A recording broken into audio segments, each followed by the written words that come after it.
नमस्कार, welcome to my channel create simple and easy.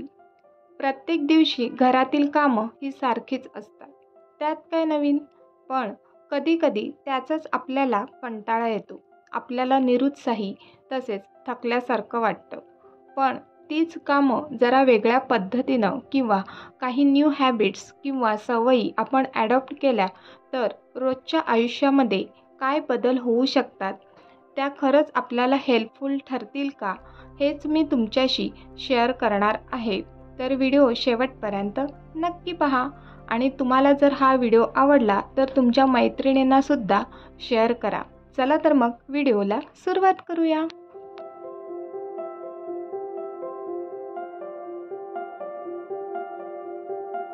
Number 1, sink पूर्ण भरेपर्यंत वाट पाहू नका। जेवढी भांडी जास्त तेवढ्याच ती घासण्यासाठी सुद्धा जास्त वेळ लागतो आणि मग आपल्याला असं वाटतं की किती काम आपण करत आहोत आणि त्यामुळेच खरं तर आपल्याला थकल्यासारखं वाटतं। काही स्त्रियांना कंबरदुखीचा सुद्धा त्रास असू शकतो, एक्सेट्रा। म्हणूनच थोडी भांडी साठली की लगेच मी ती घासून टाकते। सिंकसुद्धा स्वच्छ राहतो, ओट्यावर भांड्यांचा पसारा होत नाही, बॅक पेन होत नाही। ही फार छोटीशी गोष्ट आहे, पण ही सिस्टम माझ्यासाठी खरंच खूप वर्क झाली आहे। तुम्हीसुद्धा नक्की ट्राय करा। नंबर 2, मी एक न्यू हॅबिट किंवा सवय स्वतःमध्ये ॲडॉप्ट केली आहे, ती म्हणजे हॅबिट स्टॅकिंग। हॅबिट स्टॅकिंग ही संकल्पना जेम्स क्लिअर यांनी लिहिलेल्या ॲटॉमिक हॅबिट या पुस्तकामधील आहे। अगदी सोपी आहे। हॅबिट स्टॅकिंग म्हणजे आपल्याला एखादी जुनी सवय आहे किंवा दररोजची जी आपण कामं करतो त्यासोबत एखादी नवीन सवय किंवा काम त्यासोबत जोडणे। फॉर एक्झाम्पल, मी आत्ता इथे भांडी घासली आहेत, बेसिनसुद्धा क्लीन केला आहे, ही माझी जुनी सवय आहे। पण मला आता एक नवीन सवय इन्क्लूड करायची आहे, ती म्हणजे ही स्प्रेची बॉटल आणि हँडवॉशची बॉटल इथे ठेवल्यामुळे ती रोजच खराब होत असते, तर तीसुद्धा मला क्लीन करायची आहे, ही माझी नवीन सवय आहे। तर ही नवीन सवय मी भांडी घासणे या माझ्या जुन्या सवयीसोबत जोडत आहे। यामुळेच मला हे क्लीन करायलासुद्धा सोपं जात आहे आणि लक्षात राहणार आहे की दिवसातून एकदा तरी भांडी घासल्यानंतर या दोन्हीही बॉटल क्लीन करायच्या आहेत। अशा कितीतरी नवीन सवयी आपण स्वतःला लावू शकतो। अजून एक एक्झाम्पल देते। दररोज जर आपण एक्सरसाइज करत आहोत किंवा योगा करत आहोत आणि जर आपल्याला नवीन सवय लावायची आहे, ती म्हणजे मेडिटेशन किंवा प्राणायाम करायचं आहे, तर आपण ते माइंडमध्ये सेट करायचं आहे की आपल्याला एक्सरसाइज झाल्यानंतर मेडिटेशन किंवा प्राणायामसुद्धा करायचा आहे। ह्यालाच हॅबिट स्टॅकिंग म्हणतात। किती सोपं आहे ना? तुम्हीसुद्धा आजपासून हे हॅबिट स्टॅकिंग सवय नक्की करून पहा। तुम्हालासुद्धा तुमच्या आयुष्यामध्ये नक्कीच बदल जाणवतील। Number 3, one place at a time. घरातील आवराआवर करणे म्हणजे हे न संपणारं काम आहे की काय असं वाटतं। मलाही असं होतं कधीकधी। तेव्हा मी एक मोठा श्वास घेते आणि म्हणते की नाही, एका वेळी एकाच जागेची क्लिनिंग करायची। आधी गॅलरी, मग किचन, मग बेडरूम, मग हॉल, वन बाय वन। जर मी गॅलरीतली क्लिनिंग करत आहे, आवराआवर करत आहे, तर मग बेडरूममध्ये किंवा हॉलमध्ये किती पसारा आहे ते मी बघायला जात नाही। 100% गॅलरीमधली आवराआवर झाली का मग किचनमधली करते, मग पुढच्या 2 रूम आहेत तसं करते। यामुळे क्लिनिंगसुद्धा लवकर होते, सगळ्या गोष्टी लवकर आवरल्या जातात। अगदी 20 मिनिटामध्ये सगळं घर हे व्यवस्थित आवरलं जातं। तुम्ही घरात आवराआवर करत असताना तुम्हाला कोणते अनुभव आलेले आहेत? तुमच्याकडे काही नवीन आयडिया आहेत का? मला कमेंट बॉक्समध्ये नक्की सांगा।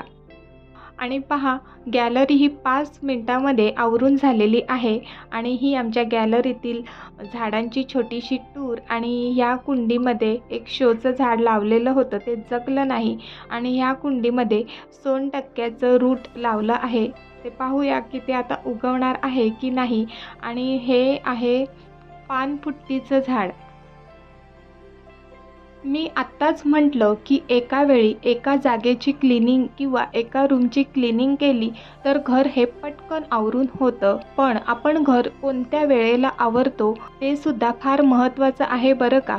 कारण जर घरात लहान मुलं असतील तर त्यांची खेळणी किंवा पुस्तकं इथे तिथे असतातच, कारण त्यांना खेळायचं असतं.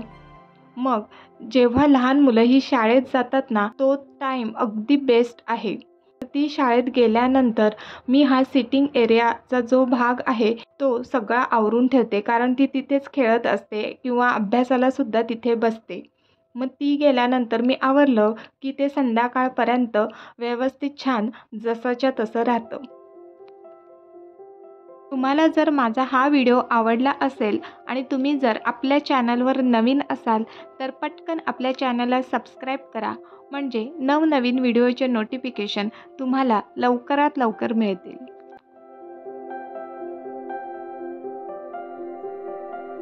कधी कधी काय होतं ना, आपल्याला असा कंटाळा आलेला असतो, आळस येतो, काहीच करावंसं वाटत नाही, शांत बसूसुद्धा शकत नाही, पण काही कळत नाही काय करायचं.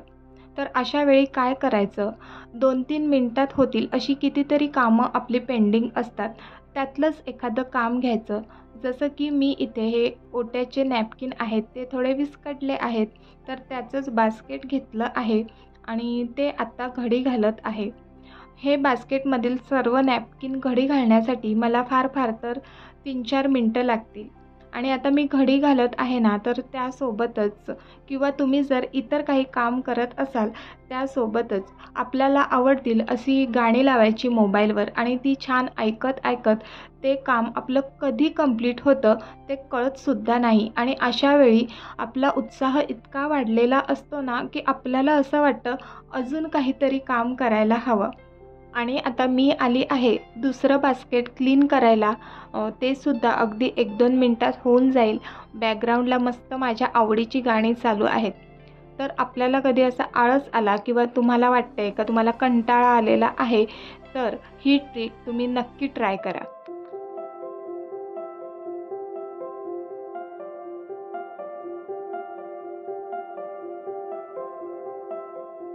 घराची आवराआवर, क्लिनिंग यासोबतच घराचा मेंटेनन्ससुद्धा खूप महत्त्वाचं आहे. अशी काही छोटी-छोटी कामं असतात ना, ती खूप लांबणीवर जातात. तुम्ही पाहताय की वॉल खराब झाली आहे.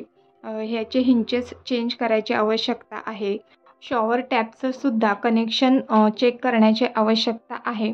अशी कितीतरी कामं राहून जातात. कधी-कधी आपल्याला वेळ मिळत नाही किंवा काही इतर कामंसुद्धा असतात. त्यामध्ये ही कामं लांबणीवर जातात.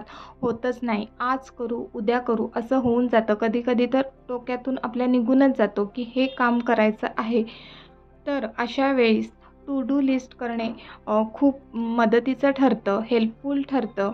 जी काही आपली पेंडिंग कामं आहेत, करायची आहेत, ती एका वहीमध्ये किंवा असं नोटपॅडवर लिहून काढा आणि आपल्याला दिसेल अशा जागी ती नोट स्टिक करायची आहे किंवा लावायची आहे. कारण येता जाता आपलं तिथं लक्ष जाणार, की हे काम करायचं आहे. ही ट्रिक फॉलो केली तर जी काही आपली पेंडिंग कामं आहेत, ती लवकरात लवकर होतात. आणि फायनली एक-एक काम होत आहे. फ्रीजचा डोवर चेंज झालेला आहे. बेडरूममधील वॉल्ससुद्धा पेंट झालेली आहे. तर ह्या मग टू डू लिस्टवर टिक करायला सुद्धा खूप छान वाटतंय. प्रत्येक गृहिणीला ही काटकसर करण्याची सवय असतेच. पैशांची बचत करते किंवा किचनमधील सामान, धान्य हे जपून वापरते.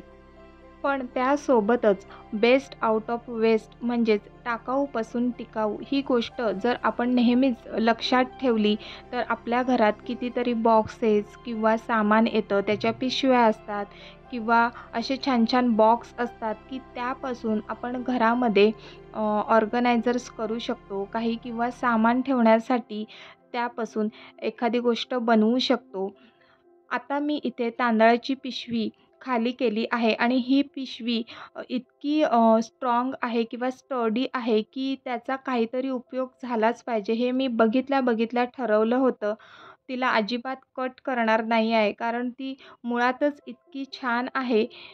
तर याचा पहिला उपयोग म्हणजे आपण याचा ॲज अ ऑर्गनायझर म्हणून वॉर्डरोबमध्ये सुद्धा उपयोग करू शकतो. सिंपल याला जर आतून फोल्ड केली तर यामध्ये छान कपडेसुद्धा ठेवता येतील. पण मी याचा उपयोग काही वेस्ट पेपर आहेत आणि काही प्लॅस्टिकच्या पिशव्या आहेत एक्स्ट्रा, त्या ठेवण्यासाठी करणार आहे. तुम्ही इथे पाहू शकता की ही पण एक प्लॅस्टिकची पिशवीच होती, तर त्याला सिंपल मी कट केलं आहे आणि याचा उपयोग जेव्हा माझी मुलगी कलर करते किंवा काही कुंडीमध्ये झाड लावायचं असतं, तेव्हासुद्धा त्याचा उपयोग करते. तर आजच्या व्हिडिओमध्ये मी 7 अशा टिप्स शेअर केल्या आहेत की त्याचा उपयोग हा प्रत्येक गृहिणीला नक्कीच होणार आहे. तर आजचा व्हिडिओ तुम्हाला कसा वाटला मला कमेंट बॉक्समध्ये नक्की सांगा. व्हिडिओ आवडला तर लाईक, शेअर आणि सबस्क्राईब करा. पुन्हा भेटूया पुढच्या व्हिडिओमध्ये. तोपर्यंत बाय बाय.